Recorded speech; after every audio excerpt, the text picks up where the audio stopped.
Pelita manakala kesuraman melanda. Kala itu, saat mentari mulai bangun dari tidurnya, Pak Iwan segera bergegas menuju sekolah tempatnya bekerja. Pak Iwan bekerja sebagai guru di SD Pelita Bangsa, tempatnya di tengah kota. Dengan ketulusan dan ketelatenannya, Pak Iwan menjadi guru yang banyak digemari anak didiknya di sekolah tempatnya mengajar. Tetapi sungguh memprihatinkan hari itu. Saat perjalanannya menuju sekolah, Pak Iwan mengalami kecelakaan. Karena kecelakaan hari itu, Pak Iwan harus dengan lapang dada menerima kenyataan bahwa dirinya dinyatakan lumpuh. Suatu hari, Pak Iwan bertemu dengan gadis mungil yang lusuh penampilannya. Gadis itu menawarkan martabak kepada Pak Iwan. Karena merasa iba, Pak Iwan membeli setengah dagangannya. Alangkah terlihat indah seringai di wajahnya saat itu. Kemudian ditanyalah nama gadis itu. "Siapa namamu, Dek?" Dengan nada kalem, gadis itu menjawab, "Lina." Lalu berlanjutlah percakapan itu. "Wah, nama yang indah. Lina, kalau boleh Bapak tahu, kenapa kamu bekerja? Bukankah ini jam anak-anak untuk bersekolah?" kata Pak Iwan. Seketika raut Lina jadi seduh. Dengan kepala tertunduk, Lina menjawab, "Saya sudah berhenti sekolah, Pak, karena saya harus bisa mencari uang untuk makan dengan anak-anak yang lain." Sekejap suasana hening melanda. Lina yang tak lagi mengucap sepatah kalimat meneteskan air mata. Tak lama kemudian, suara kalem itu terdengar lagi. Lina mulai menceritakan kisahnya yang pilu. Di masa yang seharusnya dia berada di belayan kasih orang tua, malah dialami sebaliknya. Dia tumbuh menjadi kanak-kanak sendiri, sampai pada akhirnya bertemu dengan anak pengamen lampu merah. Saat itu Lina punya keluarga baru dengan usia sebayanya. "Lina, apa boleh Bapak mengunjungi tempat tinggal Lina?" Pak Iwan mengutarakan keinginannya. Sekejap Lina berpikir, lalu mengiyakan saja keinginan Pak Iwan. Dengan kursi roda yang dinaikinya, Pak Iwan mengikuti jejak langkah kecil berirama lagu pelangi yang disenandungkan Lina. Sesampainya di sana, Pak Iwan hanya bisa tersenyum, menahan sesak hatinya yang diselimuti rasa keprihatinan. Gubuk yang berdinding dari tatanan kardus bekas itu menjadi tempatnya bersarang. Di sana Pak Iwan juga menjumpai anak-anak yang senasib dengan Lina. Pada awalnya kencanggungan memang terjadi antara Pak Iwan dengan keenam teman Lina. Tetapi tak lama kemudian, suasana dingin itu ditaklukkan oleh kehangatan yang mulai terjalin.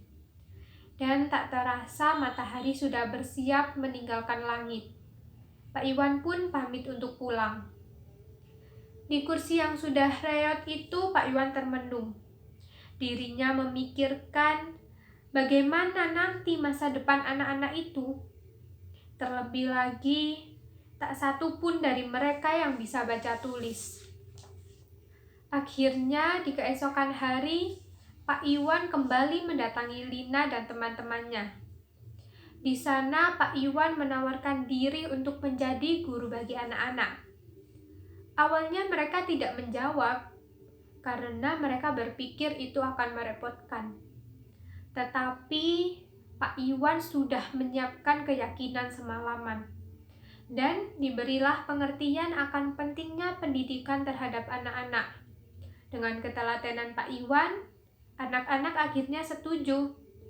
Setelah itu, mulailah Pak Iwan mempersiapkan kebutuhan anak-anak dalam memulai pembelajaran. Setiap sepulang mengajar di sekolah, Pak Iwan mampir ke tempat tinggal Lina dan temannya. Sebagai awalan, Pak Iwan mengajarkan cara menulis dan membaca. Dan benar dugaannya bahwa anak-anak itu cepat tanggap. Sekitar 2,5 bulan mereka sudah pandai baca tulis. Seiring berjalannya waktu, kucuk bunga itu kian bermekaran. Tanpa lelah, Pak Iwan mengajar anak-anak jalanan itu. Sampai kemudian terlintas angan untuk menyekolahkan anak-anak agar mendapat fasilitas yang lebih layak. Berpikir keras Pak Iwan saat itu. Namun sungguh tak terduga. Keberuntungan datang. Pak Iwan mendapat informasi ada peluang beasiswa bagi anak yang kurang mampu. Tanpa berpikir panjang, Pak Iwan menawari anak-anak. Mereka pun rupanya juga sangat bersemangat. Dan diajukanlah nama anak-anak itu oleh Pak Iwan kepada lembaga yang bersangkutan.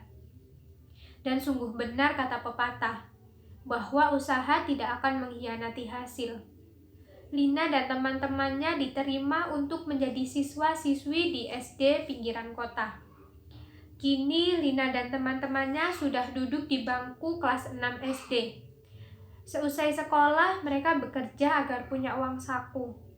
Sampai kini telah tiba saat untuk ujian nasional. Pak Iwan memberi pelajaran tambahan kepada mereka, agar tidak kesusahan saat ujian nanti. Tetapi tak disangka, Pak Iwan mengalami sakit parah. Dirinya harus dilarikan ke rumah sakit. Mendengar hal tersebut, anak-anak menjadi gundah. Tetapi Lina berkata, "Teman-teman, kita doakan saja Pak Guru Iwan cepat sembuh. Tapi kita juga harus semangat dan tetap giat belajar, agar Pak Iwan bangga dengan nilai kita yang bagus." Mendengar kata-kata Lina, semuanya menjadi bersemangat kembali. Anak-anak mengikuti ujian dengan giat dan semangat. Sampai pada ujian berakhir, Pak Iwan belum lekas sembuh.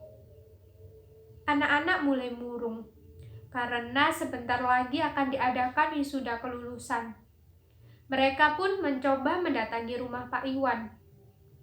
Tetapi sayangnya hanya bisa kembali dengan tangan kosong. Kini hari wisuda telah tiba.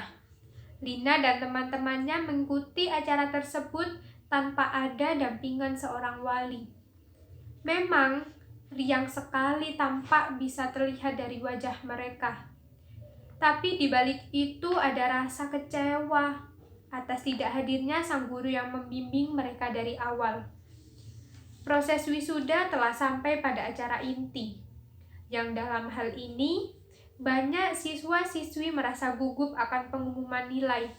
Dan prok prok prok prok, terdengar suara tepuk tangan dari penonton.